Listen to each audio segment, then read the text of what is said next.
Now, when I saw Steel Division 2, I had to ask for a review copy of this, as I really enjoyed the original game. Steel Division 2 is the latest release from Eugen Systems, who are the developers of large-scale RTS titles like Ruse and the long-running Wargame series. They have a unique approach to the genre that allows for massive battles on huge maps, but they also allow you to zoom right down to the action and you get a really good look at it.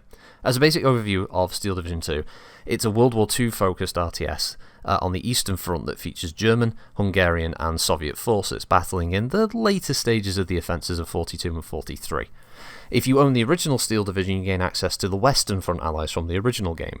These come in the form of the United States, Canadian, British and Free French forces.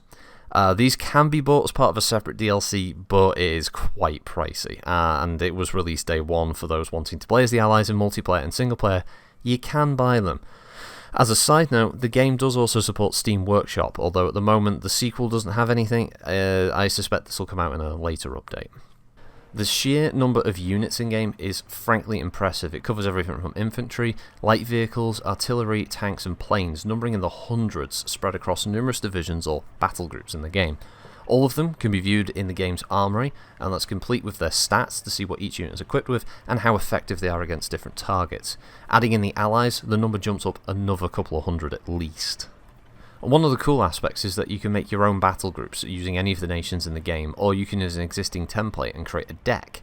The system allows you to make forces that are tailored to your style of play. So if you want to focus on a large infantry force that can be used to swarm big swathes of the map and hold key objectives, you can. If you want to play it as a support role, focusing on artillery, anti-aircraft and anti-tank, you can do that as well. And if you want to engage in all-out sort of blitzkrieg style warfare using a lot of tanks, the game is open to do that as well. There are lots of different options and it's quite flexible, and enough playing around with the different setups and the units of different nations can help you find your style of play.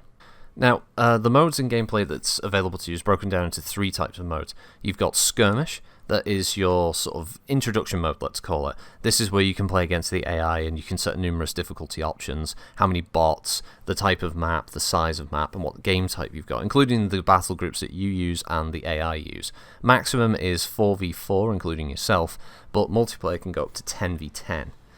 These allow you to even do Axis v Allies, but you can also do Axis v Axis and Ally v Ally if you want to play that in Skirmish.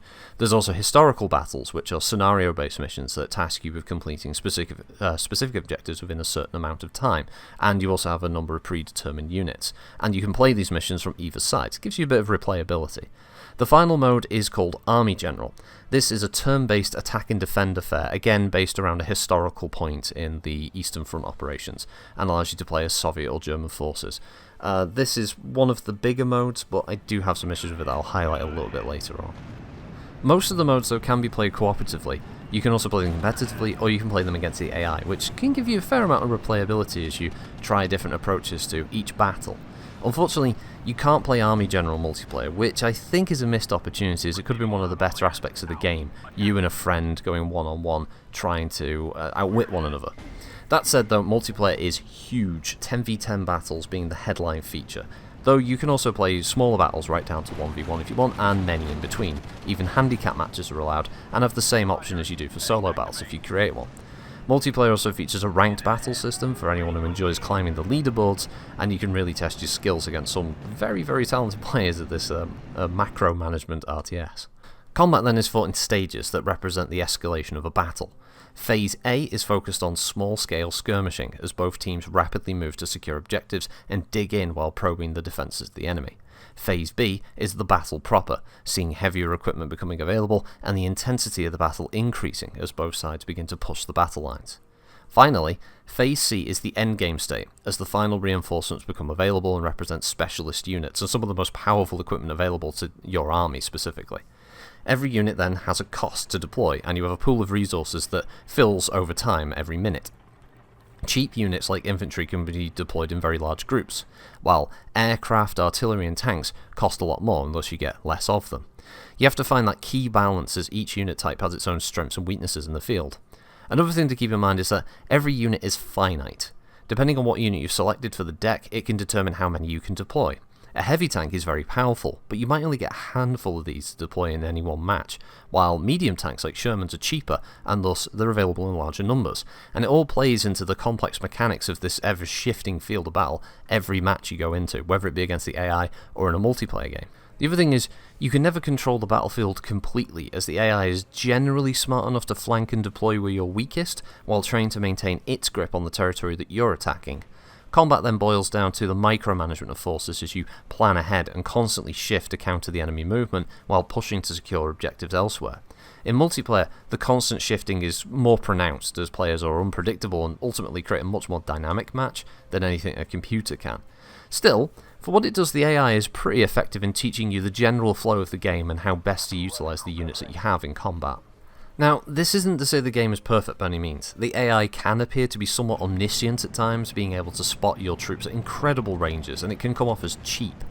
It likely isn't so much cheating as it knows how best to use units like recon and the spotting mechanics of the game, and sadly as a player, you weren't really given enough guidance on the use of such things. Recon is incredibly important because having a recon unit increases your line of sight, but there's no real tutorial to give you the basics to grasp this. It's made more pronounced in Army General, which really needed a basic introduction scenario to understand how to do basic things like attacking units, using air assets, and how reinforcements work, and it just doesn't. It does have an in-game manual which is useful, but it would have been really helpful to have had an interactive means to learn one of the more interesting modes of this game. Other issues I have, personally, are a lack of Western front maps to use your Western allies with. A nitpick, but I find it kind of odd to see Canadian troops fighting in parts of Belarus, for example. I have a weird infinite load issue a couple of times when I try to load as a spectator for an Army General battle. And I also question the amount of DLC this already has on release. If you don't own Steel Division 1 and thus want to buy everything at launch, you're looking at an extra £75, €83 or $95 for the entire package, and that includes the contents of the Season Pass, which is due out at the later part of this year. It's a significant sum for a game that's just launched, and all of these DLCs have units behind them, including the pre-order DLC. That said, the game looks great for what it's doing. The system holds up quite well with literally hundreds of units fighting across massive maps, all the while you can zoom in and out of combat and seeing the details of the forces on the ground, the aircraft as they're flying around engaging each other, or strafing targets. Eugen's engine, as in previous games as Wargame and Ruse, has always been impressive in how it renders this intense combat on the fly. Most of the sound effects are also pretty good. Thunderous cannon fire, very, very impressive effects for when, say, an IL-2 strafes the ground. The weapons feel powerful. The voice work is decent enough, though sometimes a little bit suspect, and I'm pretty sure one of my Russian aces was using French pilot voice lines on one occasion. Overall, though, the game is quite a good strategic war game. It encourages a lot of tactical decision making on the fly, while also allowing you to get your World War II fix as you create your perfect division to dominate the enemy.